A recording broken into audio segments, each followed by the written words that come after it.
తాకట్టులో ఉన్న బంగారం అమ్మాలనుకునే వారి ఇన్ఫర్మేషన్ ఇస్తే దాని వాల్యుయేషన్ బట్టి మీకు కమిషన్ కూడా ఇస్తుంది గోల్డ్ హబ్. హాయ్ హలో నమస్తే, వెల్కమ్ టు మనం టీవీ. నేను దుర్గా.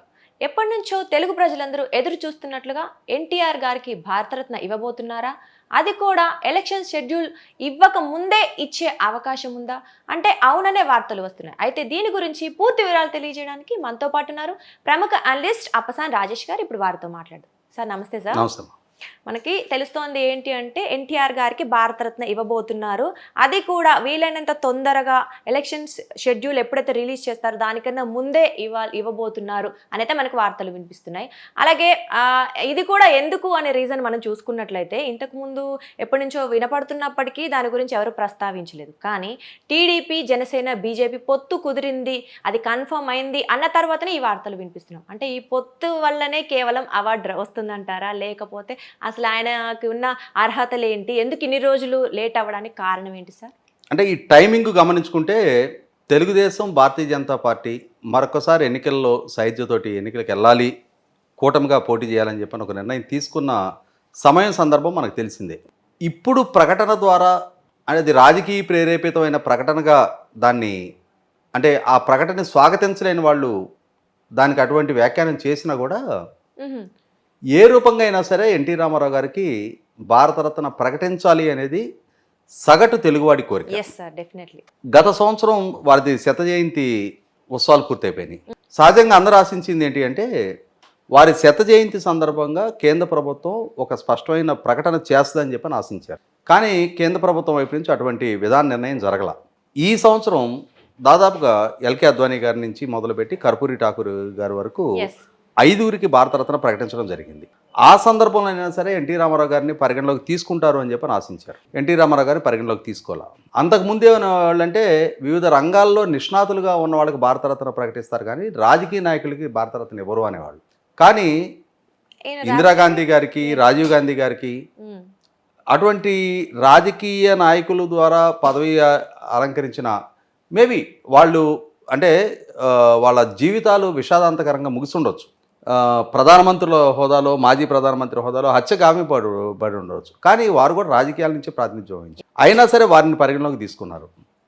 అట్లాగే మనం ఒక ముఖ్యమంత్రి స్థాయిలో ప్రాంతీయ పార్టీ అధినేతగా మోస్ట్ పాపులర్ యాక్టర్గా కోట్లాది మంది ప్రజల ఆదరణ పొందిన ఎంజీఆర్ గారికి భారతరత్న ప్రకటించారు. మరి ఎంజీఆర్ గారికి భారతరత్న ప్రకటించిన సందర్భంగా ఆ టైంలో అయినా సరే ఎన్టీ రామారావు గారిని కూడా పరిగణలోకి తీసుకుంటారని చెప్పని ఆశించారు. కానీ తర్వాత రోజుల్లో ఎన్టీ రామారావు గారు వారు కాలం చేసే 28 సంవత్సరాలు పూర్తయిపోయింది మొన్న జనవరి 18వ తారీఖుకి. అప్పటి నుంచి తెలుగు ప్రజలు ఆ ఎదురు చూస్తూనే ఉన్నారు.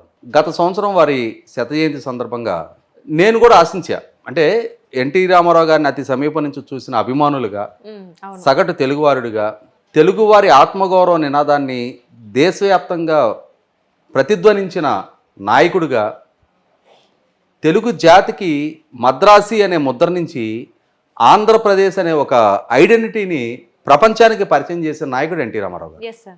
వారు సినిమా నటుడిగా వారు పోషించిన విలక్షణ పాత్రలు, విభిన్న పాత్రలు, ఆ పాత్రల స్వరూపం, వారు ప్రజల్లో పొందిన ఆదరణ, ఇవన్నీ ఒక ఎత్తు. ఖచ్చితంగా కళాకారుడిగా వారిని పరిగణించి తీరాల్సిందే.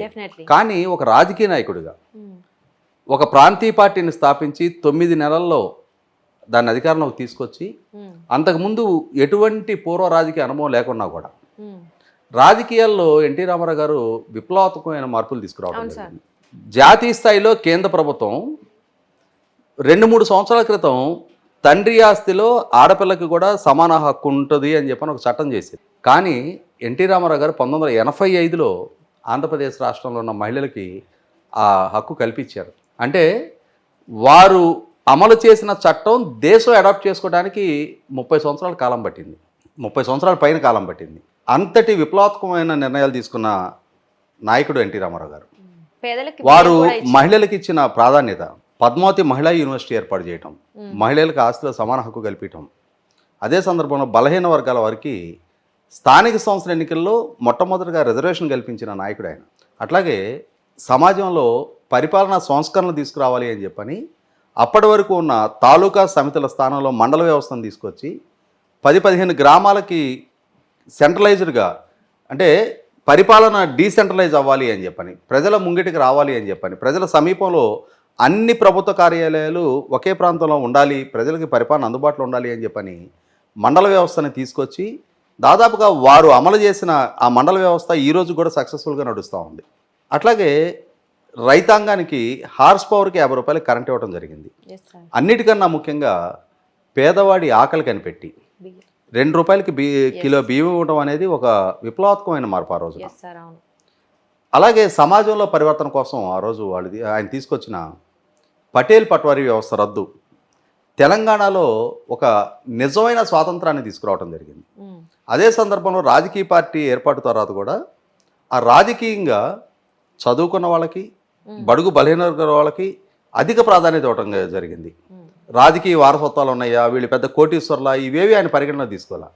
ఆయన తన ఆకర్షణ శక్తిని నమ్ముకున్నారు, ప్రజలను నమ్ముకున్నారు, నా అభ్యర్థిని గెలిపిస్తారు అని నమ్మారు. ఆయన ఎంపిక చేసుకునే సందర్భంగా వీళ్ళు చదువుకున్న వాళ్ళు అవునా కాదా, వీళ్ళకి సమాజం పట్ల బాధ్యత కలిగిన వాళ్ళు అవునా కాదా, సామాజిక సేవ చేయగలిగే నైజం ఉన్నవాళ్ళు అవునా కాదా, ఇవే పరిగణలోకి తీసుకున్నారు. వీళ్ళ తాత ఎమ్మెల్యేనా, వీళ్ళ నాన్న మంత్రా, ఇవేమీ పరిగణలోకి తీసుకోవాలా. వీళ్ళ వెనక కోట్లు ఉన్నాయా లేదా, వీళ్ళు ఓట్లకు డబ్బులు పంచుతారా లేదా, అసలు వీటిని పరిగణలోకి తీసుకోవాలా. చాలా సామాన్య కుటుంబాల నుంచి ఉన్నత విద్యావంతుల్ని సమాజానికి కొత్త తరం నాయకత్వాన్ని పరిచయం చేశారు ఆయన. ఆయన ప్రజలను నమ్ముకొని రాజకీయం చేశారు. అవును సార్, డెఫినెట్లీ. అయితే ఇన్ని అర్హతలు ఉన్నాయి అంటే మనం చూసుకుంటే ఆయన నటుడుగా అయినా ఇంకా మనం చెప్పాల్సిన అవసరం లేదు. అన్నగారు అని అందరూ ముద్దుగా పిలుచుకుంటాం. ఆయన అందులో ప్రూవ్ చేసుకున్నారు. రాజకీయాల్లోకి వచ్చి సొంత పార్టీ పెట్టి కూడా ప్రాంతీయ పార్టీ అయినప్పటికీ అధికారంలోకి వచ్చారు. ప్రజలు ఆయన మెప్పు పొందారు ముఖ్యమంత్రిగా కూడా. అయినప్పటికీ ఇంత లేట్ అవ్వడానికి కారణం ఏంటి అసలు? మరి ఇప్పుడు చూసుకుంటే బీజేపీ టీడీపీ పొత్తు కాబట్టి ఇస్తున్నారనే వ్యాఖ్యలు కూడా వినిపిస్తున్నాయి. నిజం ఇక్కడ ఒకటి వాస్తవ పరిస్థితి ఏంటంటే, ఎన్టీ రామారావు గారి గురించి, వారి ఘనతల గురించి చెప్పాలి అని అంటే ఎంతసేపైనా మాట్లాడవచ్చు. అవును సార్. వారి ముద్ర అంత బలమైన ముద్ర. కొన్ని ఉదాహరిస్తాను నేను. 1983లో ఎన్టీ రామారావు గారు ముఖ్యమంత్రిగా బాధ్యతలు చేపట్టే నాటికి ఇందిరాగాంధీ గారు అత్యంత బలవంతురాలైన ప్రధానమంత్రిగా, అంటే దేశాన్ని దాదాపుగా అప్పటికి 16 సంవత్సరాల నుంచి వారు పరిపాలిస్తూ ఉన్నారు. 15-16 సంవత్సరాల నుంచి పరిపాలిస్తూ ఉన్నారు. అంతటి బలమైన నాయకురాలను ఢీకొని 9 నెలల్లో ఆంధ్రప్రదేశ్ రాష్ట్రంలో అప్పటి వరకు అప్రతిహతంగా 35 సంవత్సరాల పాటు అధికారం చెలాయిస్తున్న కాంగ్రెస్ పార్టీని ఓడించి వారు అధికారంలోకి రావడం జరిగింది. అధికారంలోకి వచ్చిన తర్వాత ఆ రోజు జాతీయ స్థాయిలో అంతటి బలవంతురాలైన నాయకురాలు ఇందిరాగాంధీ గారికి సవాల్ విసిరారు ఆయన. ఆ రోజు అస్సాంలో ఆసు అనేవాళ్ళు, అస్సాం స్టూడెంట్స్ యూనియన్ అసుని ప్రఫుల్ కుమార్ మహంతా నేతృత్వంలో వాళ్ళు విద్యార్థి నాయకులు, విద్యార్థి యూనియన్, దాన్ని అస్సాం గణపరిషత్ అని చెప్పిన ఒక పార్టీగా రూపాంతరం చెందించి 32 సంవత్సరాల వయసులో అస్సాం గణపరిషత్ అధ్యక్షుడిగా ప్రఫుల్ కుమార్ మహంతా గారు ఆ రోజు కాంగ్రెస్ పార్టీ మీద సవాలు విసురుతూ వారు ఎన్నికల్లోకి వస్తే ఎన్టీ రామారావు గారు అస్సాం వెళ్ళి ఏజీపీ తరఫున ప్రచారం చేసి, అంటే వీరు ప్రచారం చేయటం వల్లే నెగ్గిందా అంటే అది మనం చెప్పలేము, కానీ ఆ రోజు కాంగ్రెస్ పార్టీకి వ్యతిరేకంగా గళం వినిపించిన బలమైన నాయకుడిగా రూపాంతరం చెందారు ఆయన. కొద్ది రోజుల అనుభవం ఆయనకు రాజకీయం అప్పటికి. ఆ తర్వాత కాశ్మీర్లో ఫరూక్ అబ్దుల్లా గారు నేషనల్ కాన్ఫరెన్స్ తరఫున ఆయన కాంగ్రెస్కి వ్యతిరేకంగా పోరాడుతుంటే అక్కడికెళ్ళి ఫరూక్ అబ్దుల్లా గారికి అనుకూలంగా ప్రచారం చేశారు. అక్కడ కాంగ్రెస్ పార్టీ ఓడిపోయింది. పంజాబ్లో అకాలీదళ్ వారు కాంగ్రెస్ పార్టీకి వ్యతిరేకంగా పోరాడుతుంటే అక్కడ అకాలీదళకు అనుకూలంగా ప్రచారం చేశారు. అక్కడ కాంగ్రెస్ పార్టీ ఓడిపోయింది.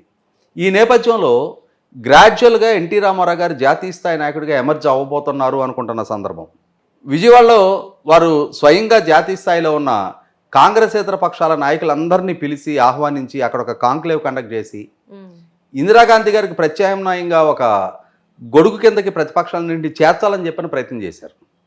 వారు చేసిన ప్రయత్న ఫలమే చివరికి 1989లో నేషనల్ ఫ్రంట్ ప్రభుత్వం రావడం జరిగింది విపి సింగ్ గారి నేతృత్వంలో.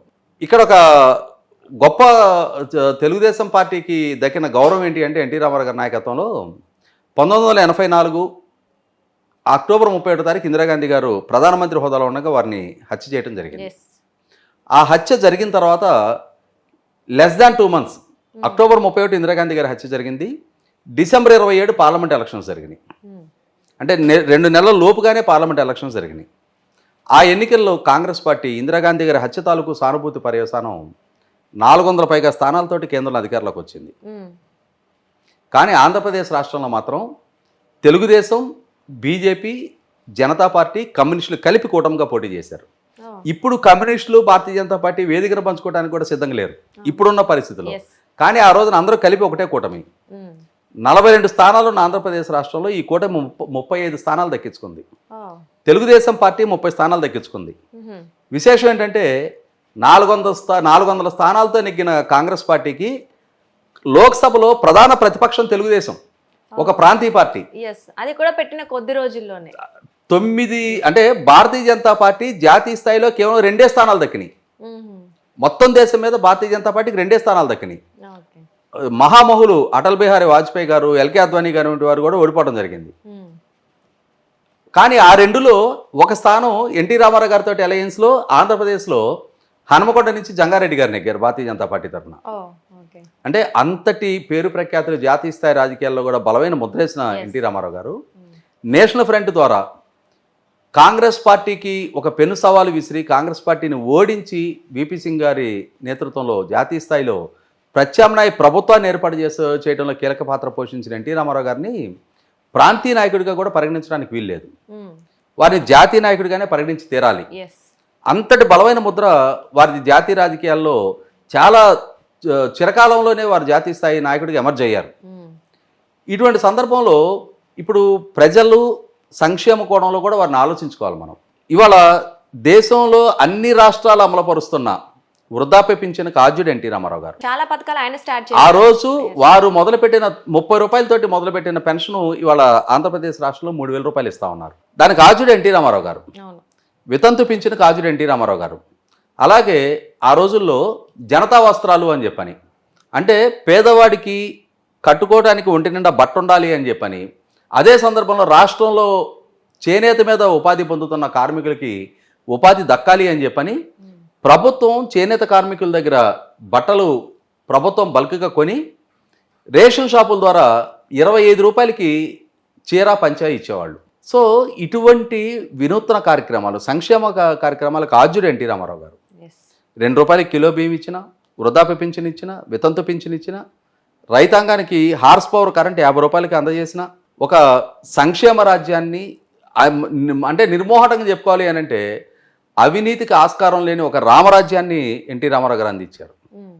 అటువంటి ఎన్టీ రామారావు గారికి భారతరత్న చాలా లేట్ అయింది వాస్తవంగా. అంటే ఇప్పుడు భారతరత్న అందించిన చాలా మందితో పోల్చి చూసుకున్నప్పుడు ఎన్టీ రామారావు గారికి భారతరత్న ప్రకటించదగ్గ అన్ని అర్హతలు ఉన్నాయి, కానీ లేట్ అయిపోయింది. ఇటువంటి సందర్భంలో కారణం ఏమైనా కానీ, ఎందువల్ల ప్రభుత్వాలు విస్మరిస్తారా అని ఇప్పటికైనా సరే నా ఉద్దేశం అయితే ఇప్పుడు తెలుగుదేశం, భారతీయ జనతా పార్టీ రాజకీయంగా అలయన్స్ పార్ట్నర్స్గా మారారు కాబట్టి ఈ సందర్భంలో ఇవ్వటం ఆక్షేపణీయమని చెప్పని ఎవరన్నా విమర్శలు చేసినా సరే, ఎందుకంటే ఇక్కడ తెలుగుదేశం, భారతీయ జనతా పార్టీ సైజుతో కలిసి ప్రయాణం చేయడం అనేది ఇందాక నేను చెప్పినట్టుగానే 1984 నుంచి మొదలైంది.